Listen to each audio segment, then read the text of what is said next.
There you go. Hello, everyone. This is Wayne Forrest with my lovely co-host, Susan Cook. Hello, everyone. Good to be here again. And today we've got a special guest of Ross Ormsby from Raglan in New Zealand. He and I have got a lot in common. We both had rugby injuries. Ross, as you can tell, is much older than me. He had his 35 years ago, where I only had mine 24 years ago. So there's a few drinks in between. But Ross has done amazing things over his career and his lifetime. Some being winning a bronze medal at the World Games for cycling, or not cycling, for pushing. It was a half marathon, I think, and many other medals at a national level at wheelchair rugby and other sports.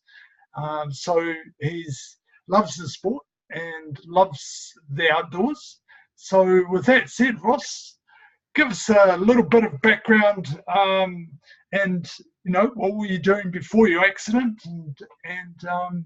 and how that's had an impact on your life.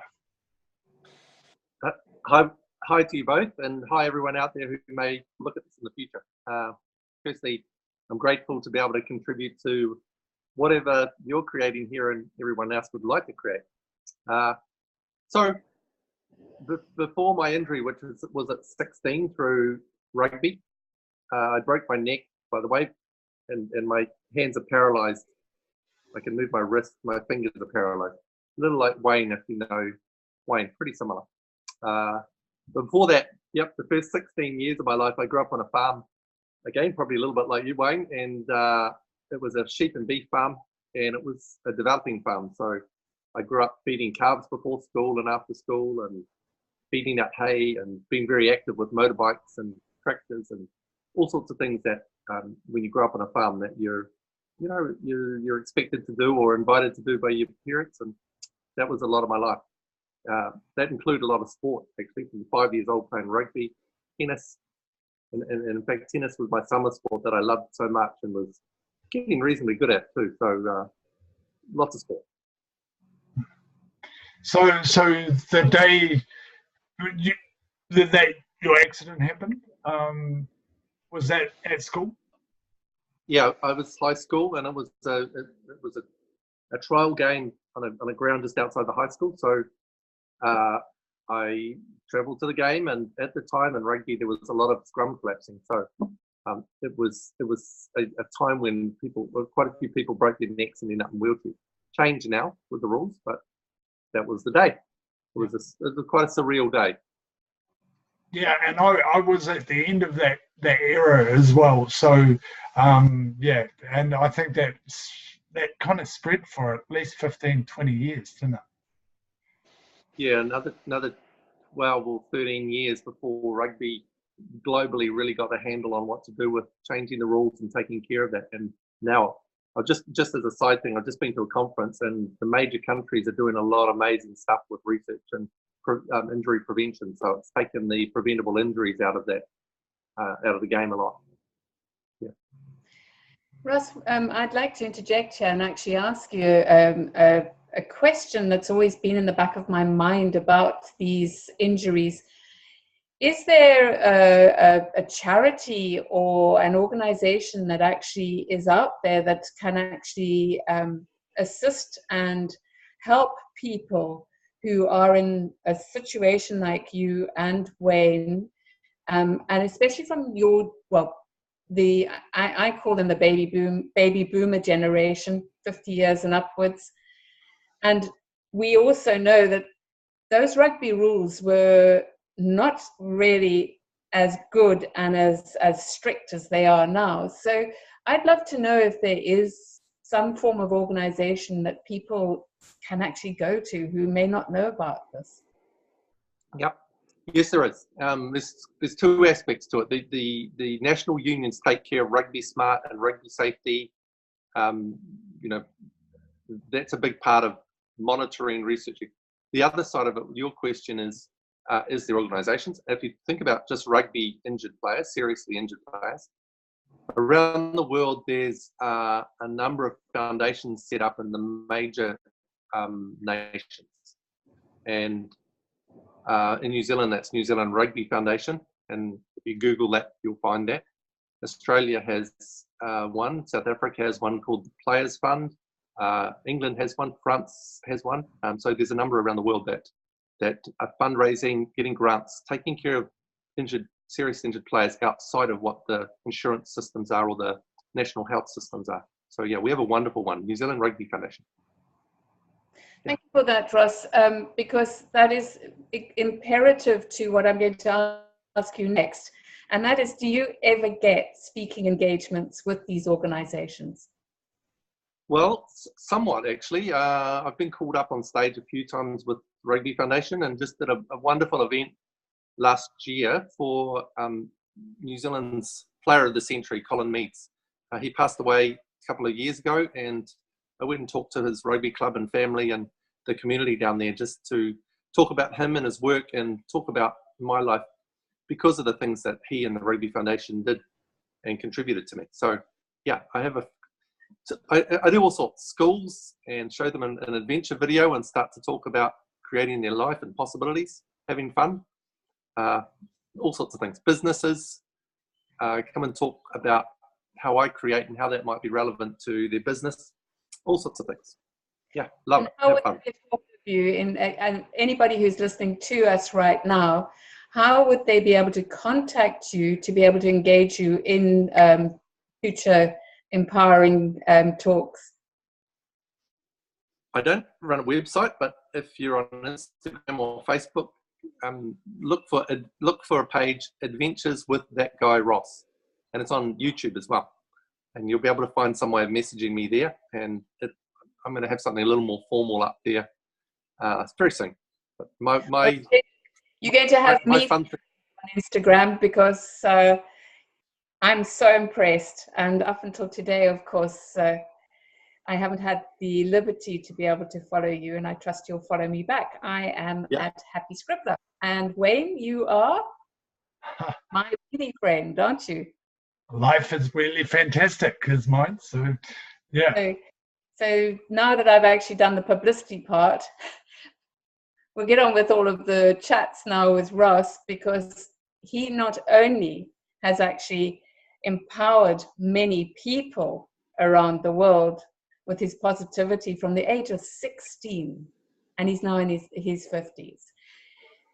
Ross, could you please share with us your most recent talk and who you've actually been engaging to be able to empower them in a situation like yours? Right. Thank you. One of the things I've done recently is just come back from a 2-month trip around the South Island of New Zealand. An incredible country we have here, and very changeable scenery. What I'd been desiring to create was fun in my life, adventure, and part of it was to map out tracks and find information about tracks and trails that I could hand cycle, wheel on, and get into the wilderness. And if I just backtrack a little bit, about 10, 12 years ago, I was involved in a adventure charity that Wayne was as well. Amazing things that we created together. And at the time, I was reading magazines and feeling down about not getting out deep into the wilderness, into the forest, and the places that I used to tramp and when I was walking. So I stopped thinking about what I couldn't do with that, and there was this pull to get out there and go places. And there are people doing it, but not too many tetraplegics going in places that I got to on this 2-month tour. And, you know, in the last 10 to 12 years after finishing sport, I've done lots of things like jumping out of planes and kayaking and paragliding and anything you can think of. It's more the list of what haven't I done. Wow. So that's been my life. Wow. Yeah. I haven't done that, and I've got all my, I can move. Yeah, and you know, I just want to say to people, as we're talking about this conversation, looking at Adventures with That Guy Ross page and those videos, it's not about doing these sort of crazy adventures, if that's not fun for you, this is really about the question of what's fun in my life, and what can I create that I can be a contribution to the world. So that's some of the question, what am I here on the planet for? Is it something more than just existing? And that's the question I asked myself when about, 2.5 years ago, I had a massive pressure sore on my hip, and I was lying in the hospital sweating and in sepsis and thinking I may die. Like, what do I want to, what would I like to live for, and what would I like to create in the world? And from that helped my healing to be able to know, actually, I do want to live. Actually, I do want to create. And that then led into, as soon as I was healthy enough, back traveling again. And that led into a trip to Argentina and to follow some rugby and enjoy people there. And then, this big trip of 2 months around the South Island was a lot about getting into wilderness places that took a lot to get to, but with the right people and the right environment and creating tools, I got there. Yeah. So you're amazing. Wow. Yeah, Wayne. Ross, because I know a little bit about this, but I would love a little bit of backstory there on what it is to create, and what have you created? I know that you've created different tools to get out in the wilderness. Can you just share with us, just some of the logistical problems that you've come across, and how you've overcome them, and some of the equipment that you've created to help you do that? Yeah, sure. Just let me preface that by saying, when I started looking into consciousness courses, to have the knowing that we create everything in our lives, firstly. And so to acknowledge, actually, I've created a lot of shit. I've created a lot of sickness. I've created trauma. And, not being stuck in the why have I created that. It's just the acknowledgement that, wow, we're great creators. Just switch to creating something that we would like to create rather than creating shit. So that was my preface. But getting into this trip was just lots of, from way back when my injury was in 1984 at 16 years old. And part of this trip was making videos for people to show that what they could do. So the creating side of that is a lot of like, what's my reality? Firstly, is to have fun and create things that don't seem like they're possible. And when I see something, it's that space of going, I wonder what's possible. There's a tool. I wonder if I could do that. I wonder if that would be fun. And Ross, tell us just one of those stories that you told me when we've last caught up about the isolated bridge.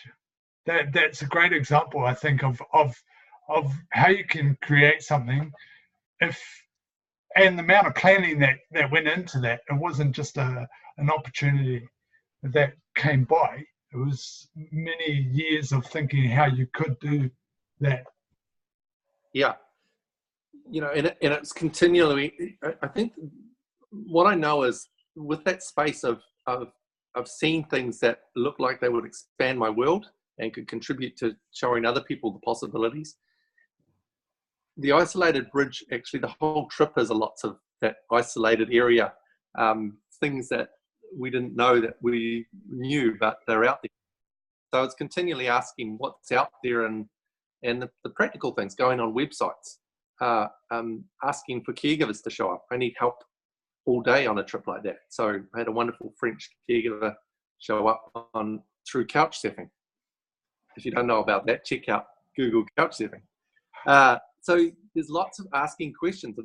For me, ask the universe, or may it be your God or whatever guides.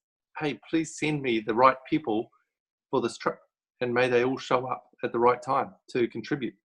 So there's lots of those sort of things where people just showed up magically, and we put in place some things on Facebook traveler pages and so forth.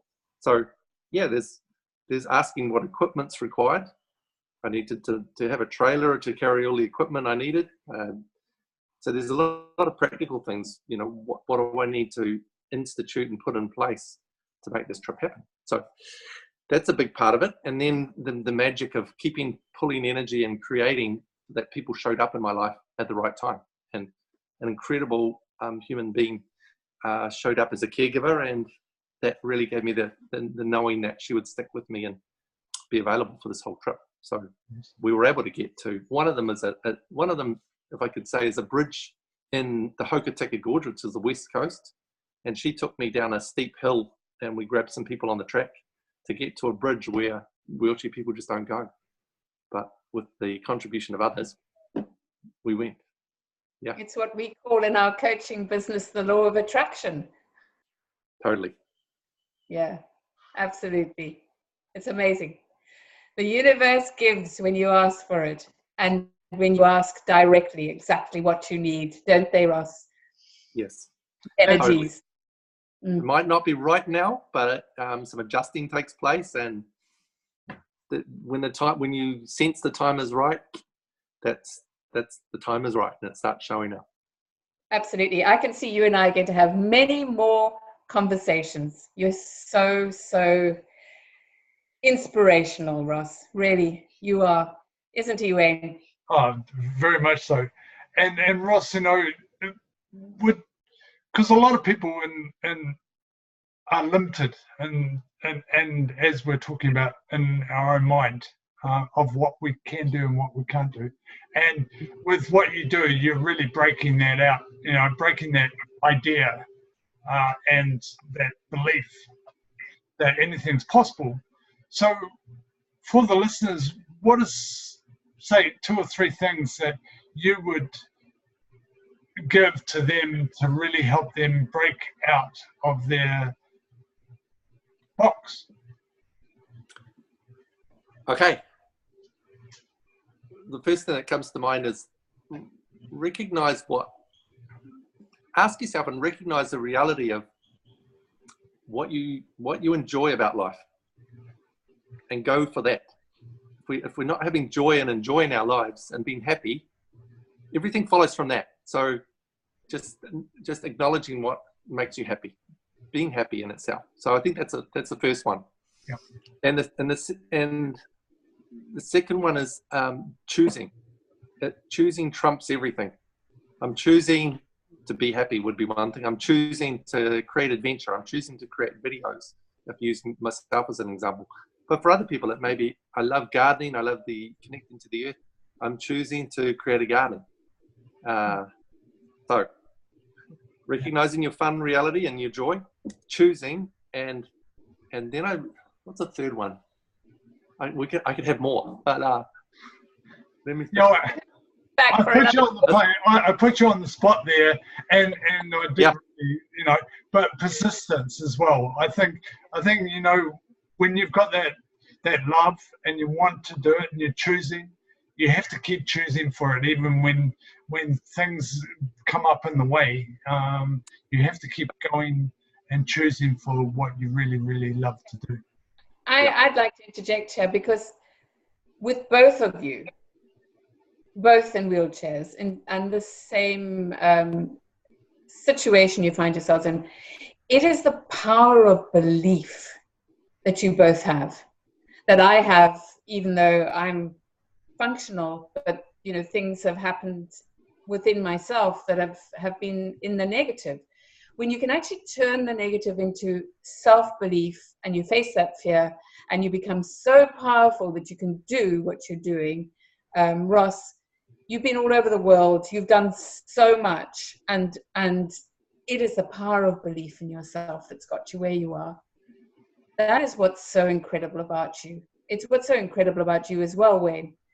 And we'll go on to the next week. We're going to actually interview Ross again, because he has transformed himself from where he was at 16 to all the wonderful rugby tours and things that he actually goes to and actually inspires people with. But we're going to speak about Ross with Ross, not about, well, we will be speaking about you, Ross, because I tell you what, you're worthwhile speaking about. But in our next podcast and next video session, we'll be speaking to Ross about what he decided to do when he was actually lying there in sepsis and thinking he's going to die, and what happened from that.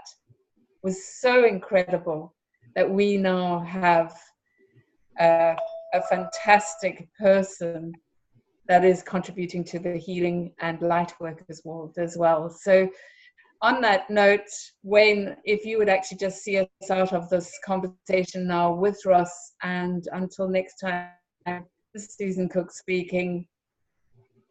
Awesome. Thank you, guys. And that's Wayne Forrest and the lovely Ross. Bye for now. And again, just before we go, Ross, please let us know where we can find you on social media. Adventures with that guy, Ross. Come along on my adventure, and I wonder what reality of living you'd like to create. Awesome. I should be incredible with your adventures, Ross. Thank you so much. Well, thank you.